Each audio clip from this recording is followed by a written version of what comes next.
What's going on, YouTube? Welcome back. So, as you guys can see on the table, I have many basketball.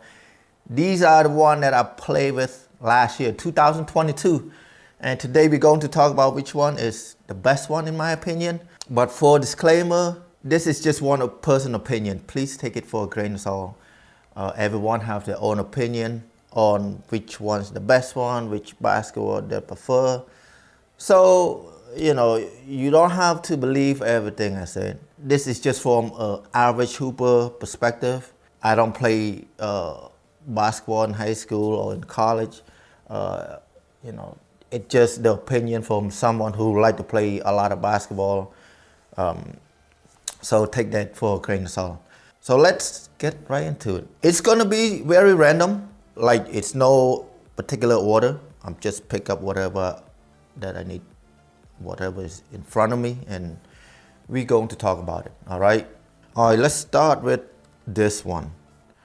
The ball, pretty pricey. Think about what, 80, 90 bucks. If you customize it, it's even more.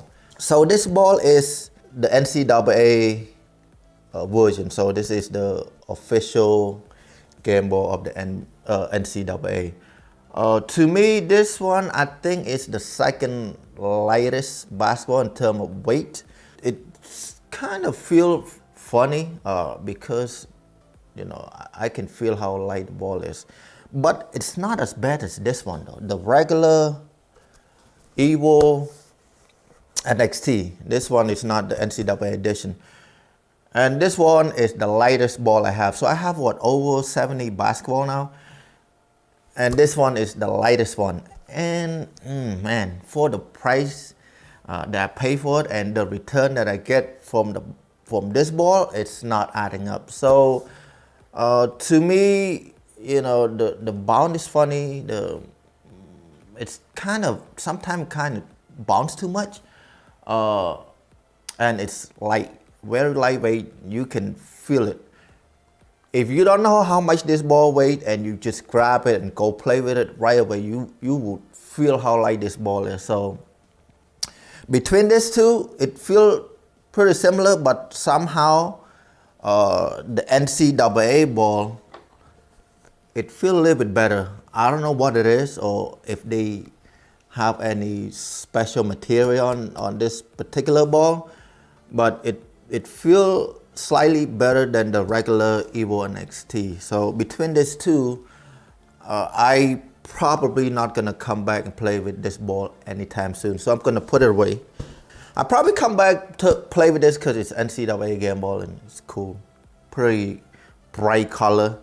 So yeah, probably come back and play with that ball. And the next one will be, let's do this one. This one is the Spalding M model. So after the Spalding and NBA departure from their friendship or their partnership, Spalding came out with this ball, right? So basically it's a replacement of the old Spalding NBA official game ball. And to be honest, man, it doesn't feel the same as the old Spalding NBA game ball. The weight is a bit lighter, and performance, like the bounce and the shooting and stuff, the grips kind of feel weird. So I'm probably not gonna come back to this anytime soon. And the price is, you know, it's up there, $100 some, 150 maybe. Forgot how much I pay for it. And the next one would be this one. All right, this one is Baden Elite Pro, right? Right now, you guys probably not gonna find this ball, but you might find the regular Elite. It's basically it's the same ball. This ball is underrated. So for those who like to play with like the Evolution and stuff, this ball is up there, compete with those, you know, top spot. And actually, it is one of my favorite basketball. You know, it's a well-balanced basketball in terms of like bounce, dribbling, and stuff. It holds air pretty good too. I feel like the Pro actually hold better air than the regular Elite But definitely I will come back to this. It's a nice ball. It's underrated. Not too many people give it a try. I feel like the OG hooper who play for many years, they would know about this ball. They when they see it, they like, oh, okay, I know, I used to play with it. But yeah, definitely will come back with this. All right, next one, I would go with maybe the NBA ball. All right, this one is the Spalding old NBA game ball. All right, you know, now the NBA use the Wilson, but before that, this is the game ball. You know, it's a nice ball. It's one of my favorite leather basketball. So, you know, there's different category: composite leather, microfiber leather basketball, and a full leather basketball. So a full leather basketball, this one gotta be my favorite one. You know, the build quality is very, very nice, feel premium. You know, after these years like that I play with this ball, it's still holding up well. Everything's still looking good. You know, it's the grip is nice grip, but it's not crazy tacky grip. You know, it's a typical leather basketball. Leather basketball doesn't have that crazy tacky, grippy feel, but it just like it still have grip, but not too crazy. The most I like about this ball, it's how it hold up. Like the quality, it's very nice, man. It also, this one hold air good too. The air leakage is not bad at all. It's hold air pretty well, so definitely will come back to this one. Since we're on the leather basketball topic, let's move on to the Molten BG 5000. So this one is the official game ball of Olympic. That's what they use at the Olympic.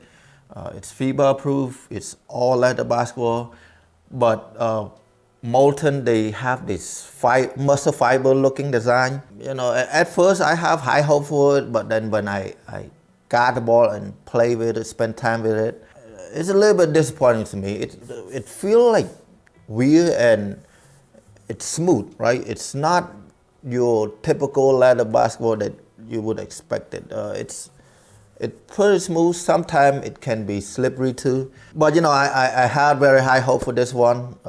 But once I got it, like I say, it's disappointing. So I hope the next batch, Molten, going to make for the Olympic ball is going to be better or have a different design. But this design is not do it for me.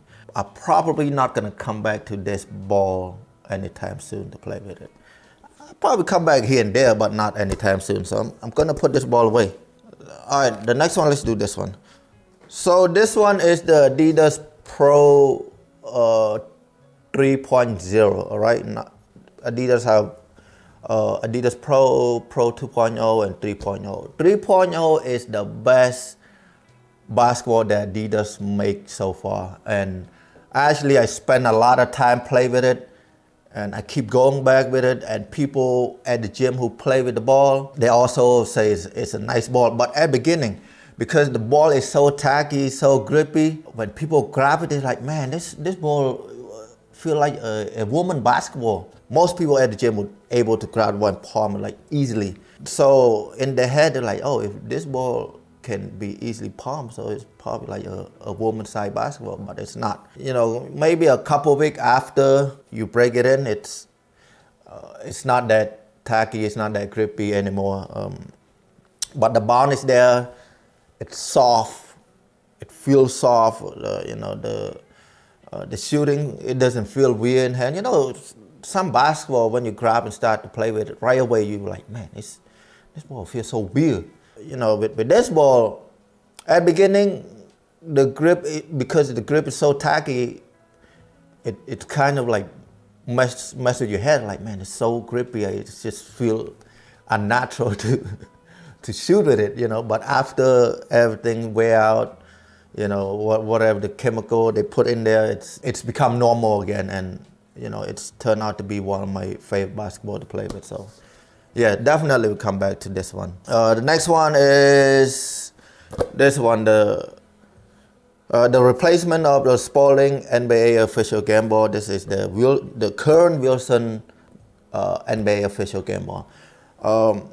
This ball is pretty pricey, $200, guys.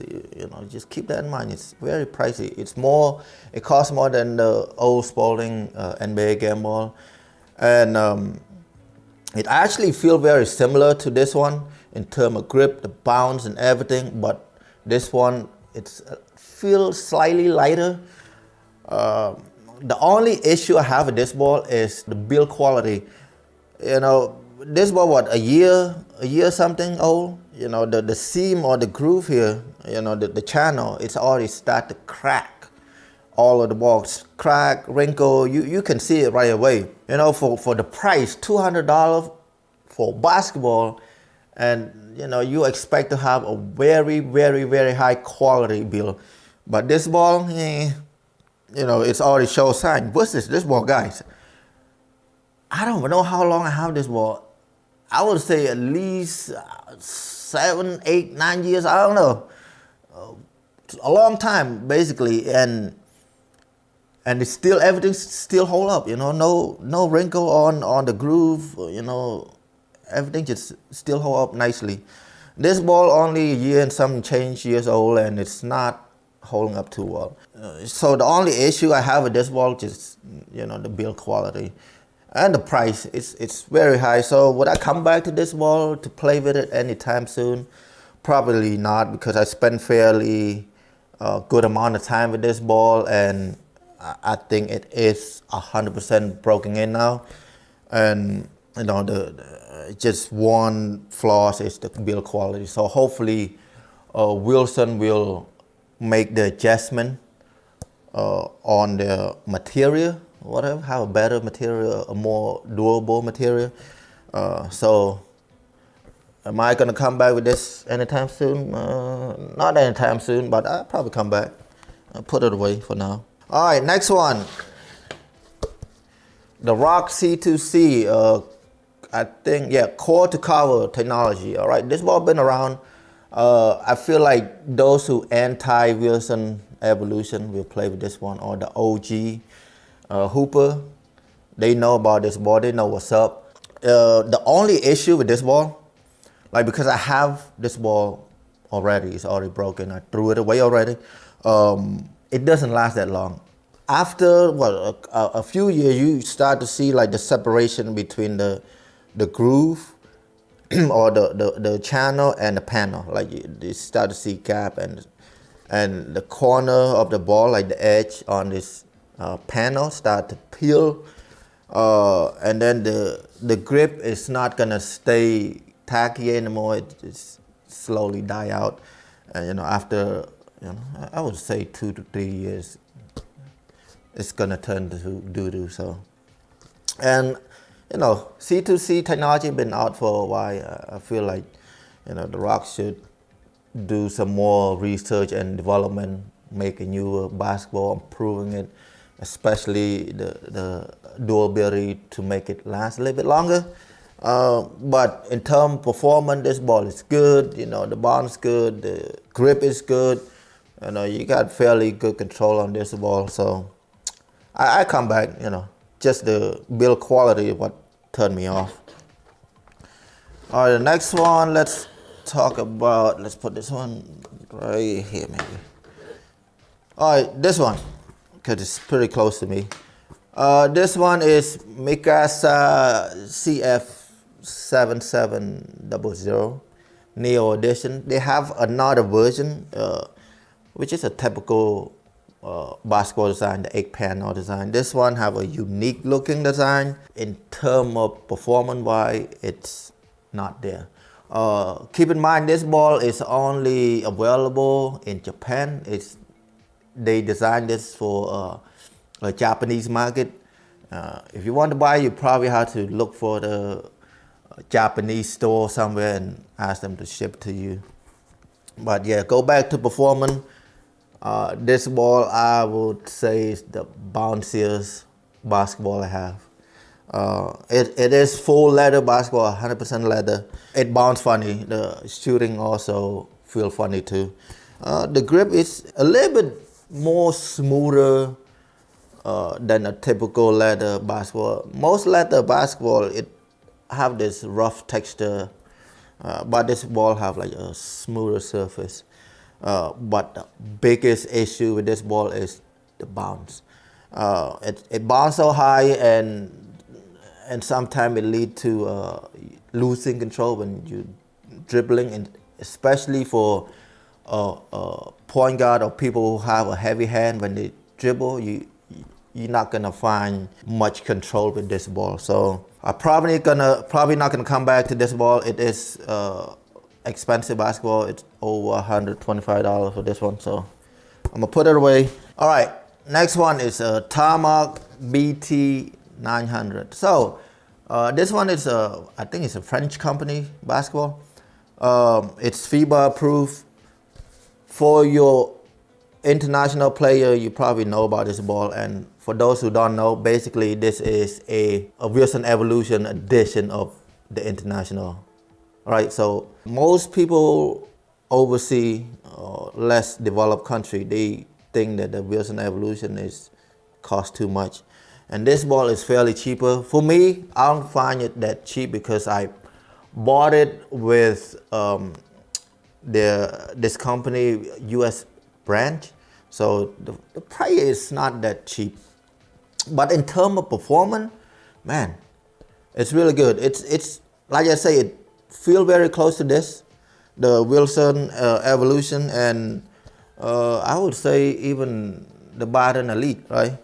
You know, people who live in the less developed country, they probably can get this ball for like less than $50, and the quality is the same. It's nice. So if you can find this ball for $50, you got a deal. It's great basketball. So I definitely come back with this. Great performance too. Not too much bad thing to say about the ball. Now this one is the Spalding TF1000 Legacy EuroLeague edition. This one got a pretty cool design. You know, I have pretty high hope for it. Luka Doncic used to play with this ball too. At first I'm like, man, this ball probably gonna feel nice because, you know, they play in a big league. But when I got it, disappointment, man. You know, I was expected at least to be a little bit more spongier, like, you know, these guys, but it's not. It's pretty firm, and I feel like the pad that they put on underneath this panel is pretty thick too. So and the bound is kind of flat to me. So in terms of performance-wise, man, I don't know. It's not up to my standard.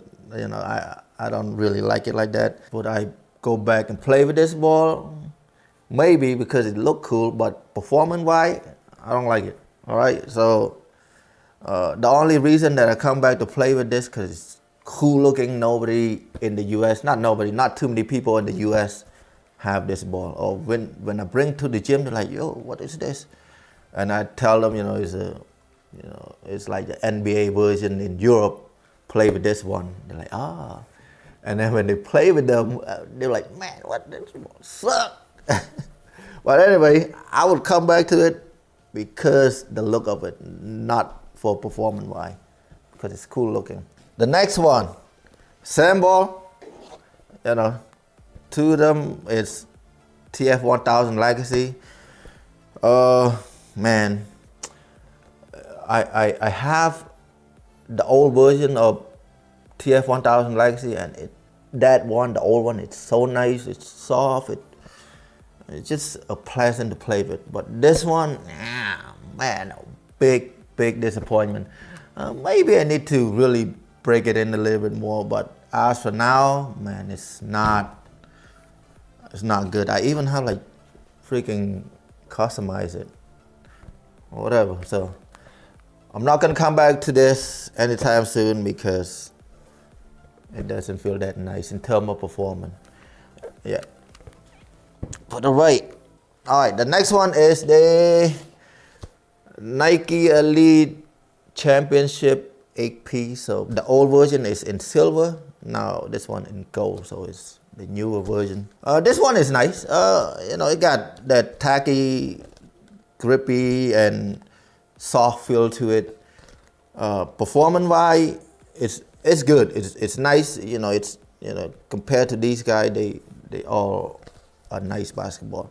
One issue with this though, do not put too much air on it. I would highly recommend to stay between 7.5 to 8 psi, right? Stay with that. I remember one guy brought this ball to the gym. He put crazy air on it. Maybe got those one of those hand pump, but it was so bouncy. For me, I have the machine, right, the digital pump, so I know exactly how much I put in the ball. When this ball too inflated, man, it's bounce. Oh, it's just awful, and it feels cheap too. Compare when it proper inflated, it just night and day, big difference. So keep that in mind. Make sure you inflate it to the 7.5 to 8 psi. All right, but overall performance, this one is very solid, good basketball. Usually Nike run a sale, 2 to 3 times a year. Just wait until it's go on sale and then buy it, right? So because I have a lot of basketball, most of the time I wait until the ball go on sale. I don't buy it at the retail that often, unless it's like something very hype or sold out quickly, then I buy it retail. But with regular, most of the basketball I have, I wait until it's on sale. Usually around before Thanksgiving or so, those balls go on sale, and that's the best time to buy basketball. All right. So yeah, this one is very good. Definitely come back to that. All right, this one is Dime One, which is like a mom and pop basketball company. The reason I like this ball because they have a good cost. So some of the proceeds or the profit they make, they would donate to the less fortunate kids and then buy like sport equipment for them. So when I play with this ball, it made me feel good, knowing that my money, some of my money go toward something good, like a good cause. And the performance on this ball is good, man. It's very up to par with the rest of the big boy. The only issue I have with this ball is the build quality. So I have this ball for a couple months and play with it. You can see, man, like there's scratches all over the ball, but performance-wise, it's good. Bounce good, control is good. When you dribble and shoot and stuff, it's good ball. Just that one flaw is the build quality, and sometimes the glue job and stuff. I understand it's a handmade basketball, like the people at the factory put these panel and stuff by hand, but still, some basketball, like for example, this one have the best, like in terms of quality. This one have the cleanest looking basketball, like look like it's flawless. Like it's no messy glue job. Everything just perfectly aligned, right? You compare this to this one, it's not there, So, but performance-wise, definitely come back to this one. All right. Yeah, now let's go to the last one, which is the #1 selling basketball in the US. It's #1 for a reason. A lot of people like it because it have that soft feel, that spongy feel to it. Got good grips, bond is good, pretty consistent. For me at least, or at least for people in the US, they know what this ball is supposed to feel like. When they grab the Evolution, they expect it to feel a certain way, bounce a certain way, shoot a certain way. So they already have that expectation on the ball. So the word is consistency. So the feel is very consistent. That's one of the main reasons people like it, and it doesn't have that weird feel to it. And also I noticed this one is like the newer model. Newer model have this like the stem in like circular looking. The older one have like a line, like just a bunch of wood, like made in China and stuff, but in line. The old one build quality is not there. It's, you know, it's inconsistent make basketball. Sometimes it have like very sloppy glue. You know, the corners start to peel off. But with the new one, I feel like Wilson did something to it, or make adjustment, or even change the factory. I mean, you still can see people complain about it, but not as many as before. The old one, a lot of people complain about the build quality of the ball. It doesn't hold up air too well. With the newer one, it's much nicer ball. However, the price it's a little bit more steeper now. Before you can get away with this one for like less than $65. Now it's up there like $70, $80. Depend if they have it or not. But yeah, other than that, it's a pretty nice basketball. So overall, let's maybe do a top 5. What I would pick out of this ball. I would go with this one. Definitely, this one is one of my favorite. It is underrated. Not too many people give it a try. The Baden Elite or Baden Elite Pro, very similar. The Evolution, very nice ball. Tarmak BT900. Keep in mind, these 3 balls have similar feel to it. All right, very similar. The old Spalding NBA game ball. Because I like to play with leather ball too. Not too many people like them, but I do, and I feel like this one have good quality. So yeah, and then lastly would be the new Adidas 3.0. Adidas 3.0 is become one of my favorite basketball recently. It is the best basketball that Adidas made yet. They have a bunch of basketball, and the 3.0 is the best one so far. And yep, that's it. That's my overall take on the basketball that I played with last year, 2022. So with this year, I already play with a couple of basketball already. So I'm gonna do the list the end of the year. So anyway, let me know if you guys agree with me or disagree with me in the comment below. Thanks you guys for watching. Subscribe if you haven't done so, you know, to stay tuned for more stuff. Yeah, like the video if you like, you don't like it, whatever. Peace. Yeah, I'm out.